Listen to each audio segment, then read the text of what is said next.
We now turn to think about a puzzle that arises in the context of selling intellectual property or ideas. And that puzzle is that there is really an absence of what we would call a real market for ideas. Basically, there are large returns to trading ideas. There are often ideas that occur to people that could be much more valuable if placed in the hands of others. You'll be able to match them with the appropriate complementary assets, and you'll be able to facilitate widespread dissemination. Also, by having a real thriving market, you get price signals, and you can provide those price signals to signal to other inventors for future returns. These things seem like desirable properties.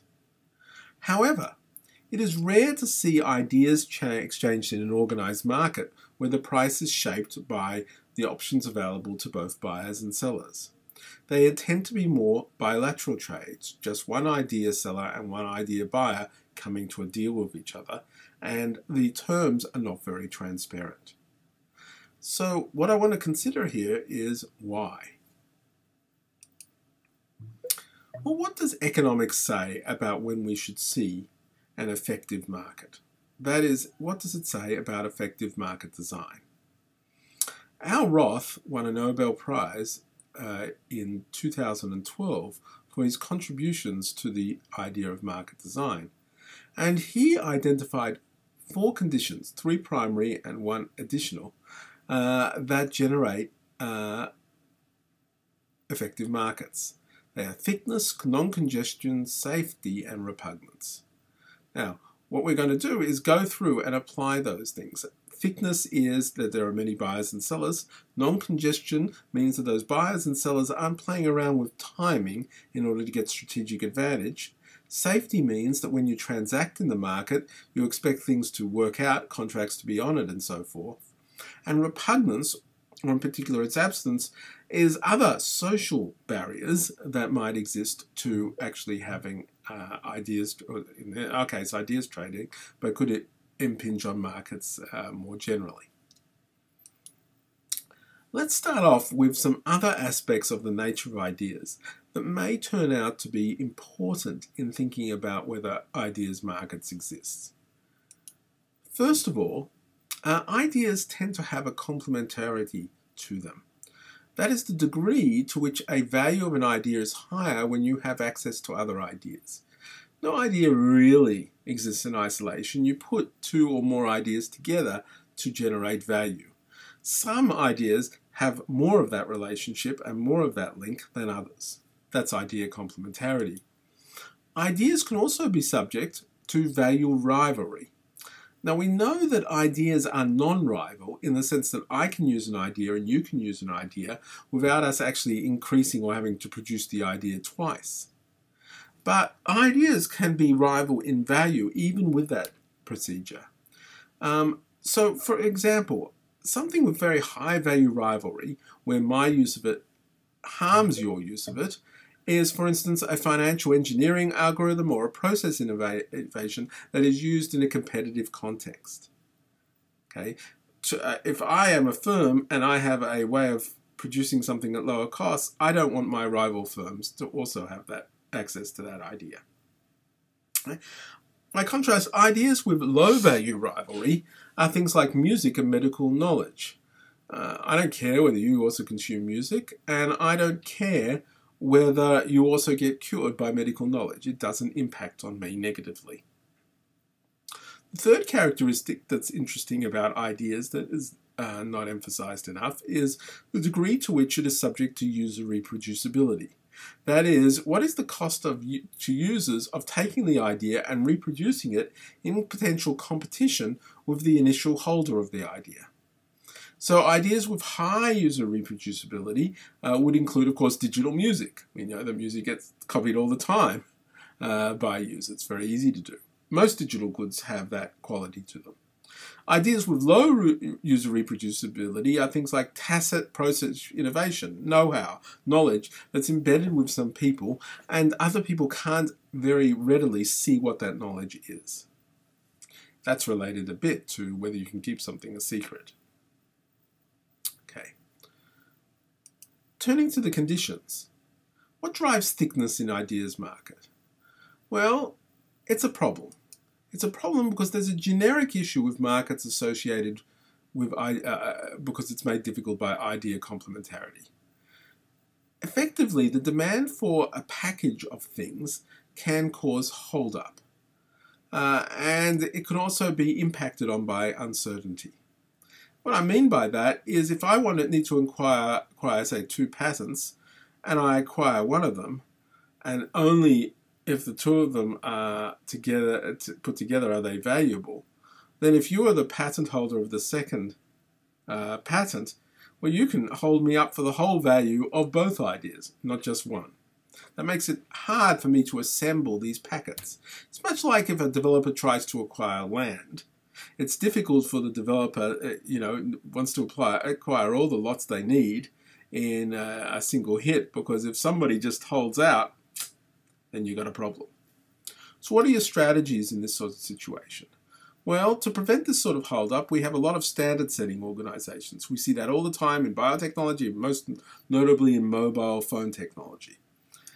We have trade conferences that bring things together, so you can go around the trade conference and try and see all the things you need to put together to form a package. We have patent pools where firms agree to put all their patents available into effectively a pool that you can draw on at will without having to assemble again or negotiate for all these different packets. We have platforms such as the iTunes Store, which allow some of these things to be built out. The second of Roth's criteria is congestion in ideas market. So whereas thickness is about, do you have enough buyers and sellers overall to generate a market, congestion is, do we have them coming to the market at the same time? And you can have 2 problems there. Sometimes people just delay and don't want to trade. Sometimes they rush to trade. Okay? Now the idea is that you need time to evaluate options and to come up with some sensible solutions. The problem is value rivalry in particular causes incentives for idea sellers to preempt the market, to come in early, try and get some deals going, and because if you sign up a key buyer before other people get to other key buyers, you can get the lion's share of value and diminish their incentives to come in after the fact. What are some strategies that you can use for that? Well, you can use prizes or advanced purchase commitments or problem posting to coordinate people to filter in and produce ideas. So you as a buyer can use those strategies. You could publish licensing terms to give people an anchor of what you're trying to expect, and therefore giving them less of a reason to juggle around with times trying to get better pricing terms. You can have commitments, such as the iTunes Music Store has, for prices so that you can stop these gaming because they make prices non-negotiable. Why is this useful? Well, these can all provide price signals. So here's a quote from Lemley and Meyerhold.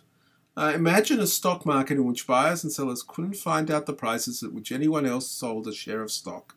If you wanted to buy or sell a share of stock, you would have to guess what it was worth. Willing buyers and sellers would often miss each other. The price at which a sale did close would vary widely from sale to sale, and those who had a source of private or inside information would be able to exploit others. Surely, no one would intentionally design a system in which trades had to be blind this way. Patents, however, exist in just such a blind market. Want to know if you're getting a good deal on a patent license or technology acquisition? Too bad. So what they're saying here is this problem of congestion that arises possibly from value rivalry, but maybe just from plain old thinness, is leading to a lack of price signals and to something that doesn't look like a well-functioning market at all. The third issue is safety in ideas markets, and that we've already talked about. We've talked about this when we talked about Bob Kearns and the intermittent windshield wiper, that basically to a seller, ideas markets can be perilous and far from safe. Essentially, this is because of user reproducibility.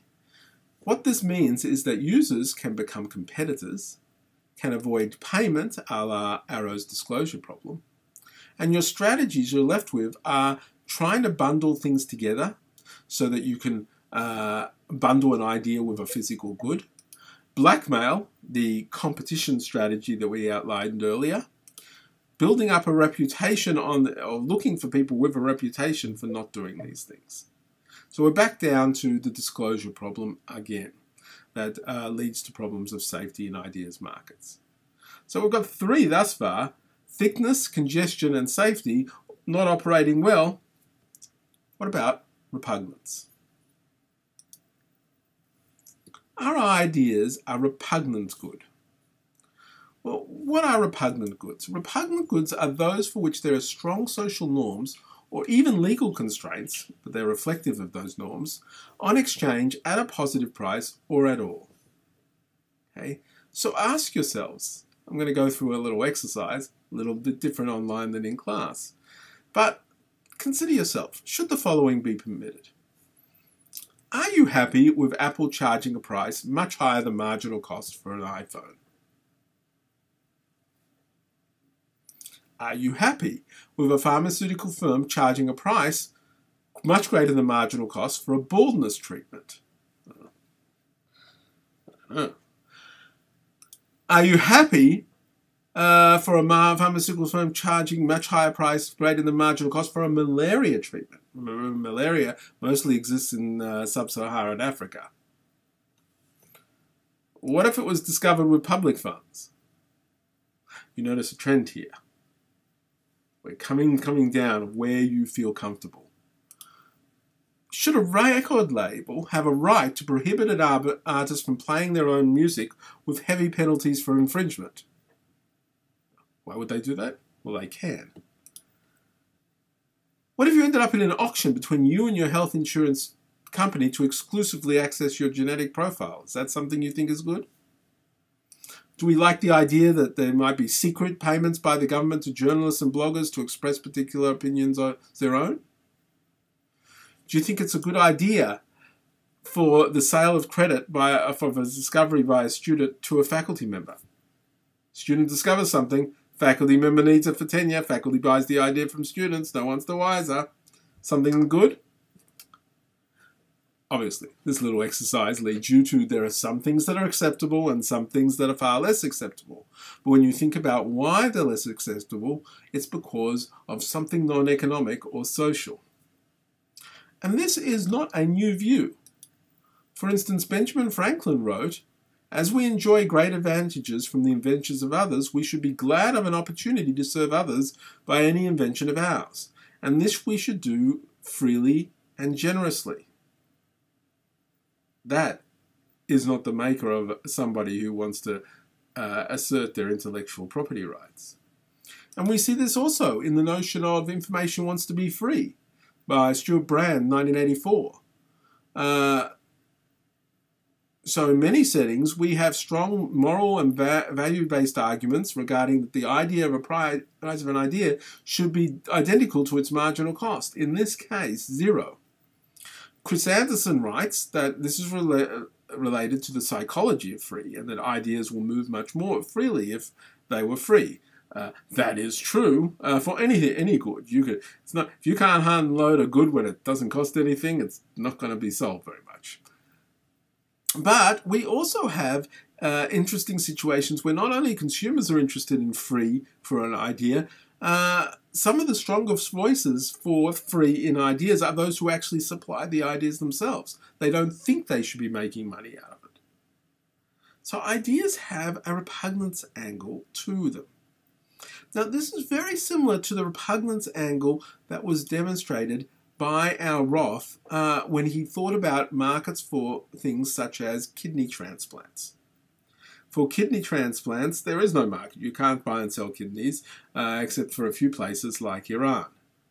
And so he looked at situations where you might be able to facilitate exchanges without having a price. In other words, we don't have a problem with gifting kidneys to others. We have a problem with selling them. Okay. So how do you deal with repugnance? Well, you can accept it as a constraint and say, okay, I might not be able to do this. What other things can I do? In the answer of a lot of digital businesses, it pushes you down the path to advertising, get someone else to pay. There are other reasons. So users don't want to pay. Providers sometimes don't want to be paid. They want to disseminate their ideas and they don't want to hold it up anymore. You sometimes have intrinsic motivation and social norms, and sometimes you have extreme control rights, although this being relaxed, where you had situations where you really wanted to have your idea under your control on your own hard drive rather than, say, stream it. Now that seems to have softened a bit, and so maybe it isn't a social constraint, but was just a evolving the market constraint. What are the consequences of repugnance? Well, there's obviously, in this case, there'll be a psychology of free pricing. There'll be adverse reaction to things like reach-through arrangements, meters and usage payments and digital rights management, where I get sold an idea, but you can still, as the seller, impose constraints on me. There are other consequences. It might be easier to recover payments from non-users, that is, for example, advertisers. You might trade control rights rather than adopt for usage fees like subscriptions. Again, that seems to be coming apart these days. Are there markets with a zero price? Well, actually, as it turns out, if you think about it this way, most robust and active markets with formal ideas exchange are precisely those where the price is set equal to zero. Scientific norms are a great example of that. People don't sell their scientific discoveries, they like to disseminate them. There's a thin property right of recognition and priority and things like that, but there's no actual physical monetary transfers. There are other situations which there's no room for micropayments.